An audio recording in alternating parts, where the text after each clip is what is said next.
On to the official statement of the Department of Justice given this day, 11th of November 2022, on the recent case of Percy Lapid and the recent complaints filed against the respondents in that case.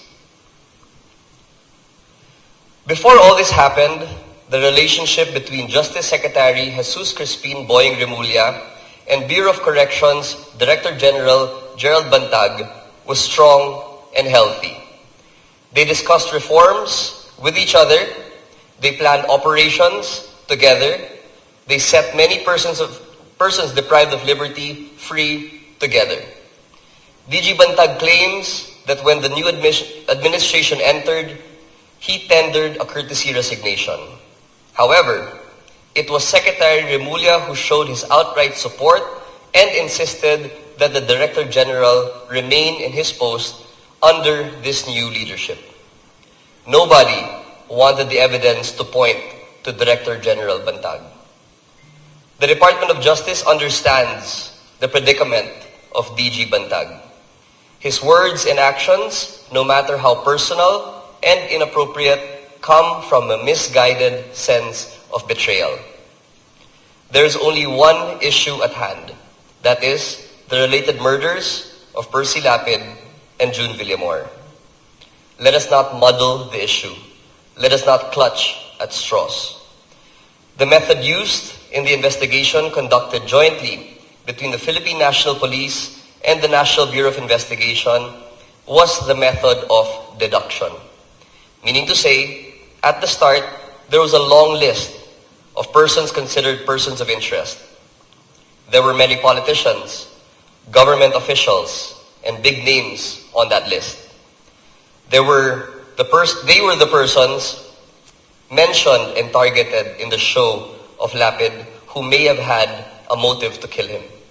However, from all the evidence collected so far, the sworn statements of the PDLs, ballistics analysis, CCTV footage, the money trail, and all those other physical evidence gathered to boost the credibility of the statements, they all pointed to the respondents as perpetrators of the murder.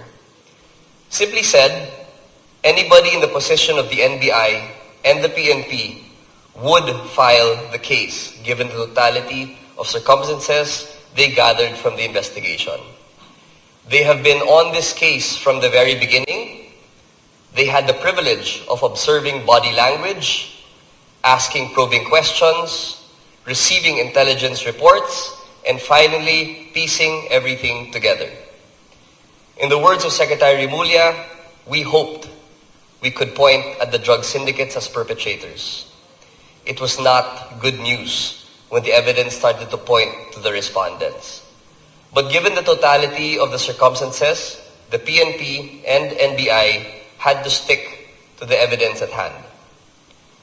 There is a proper forum and a proper time to thresh this all out. Now that the complaint has been filed for murder against the two respondents, the following is the process at the preliminary investigation stage. A subpoena will be sent to the respondents for them to answer through their counter-affidavit. This is the sworn statement answering all the allegations in the complaint. He will be given that chance. Then, a preliminary investigation will be set. This comes in the form of a summary or informal hearing where both parties are heard. The purpose of the preliminary investigation is to determine whether there is sufficient ground to engender a well-founded belief that a crime has been committed and the respondent is probably guilty thereof and should be held for trial. In other words, the purpose here is to determine probable cause. There is a lower quantum or standard of evidence to see if the case can be filed in court. If filed in court, that is when a full-blown trial is done. There, in order to convict the accused, the standard or quantum of evidence needed is proof beyond reasonable doubt. Meaning to say, a moral certainty is required, or that degree of proof which produces conviction in an unprejudiced mind. It will be through these processes that we will determine the guilt or innocence of the respondents in this case. To end, there is no other motive than to bring out the truth and reality. Of course, this will be done through a legal process and with due process afforded to everybody involved. To repeat the statement made in the joint press conference, this concerted and coordinated effort of both the DOJ and the DILG has turned out to be a war against impunity and the continuous and gross disregard of the rule of law.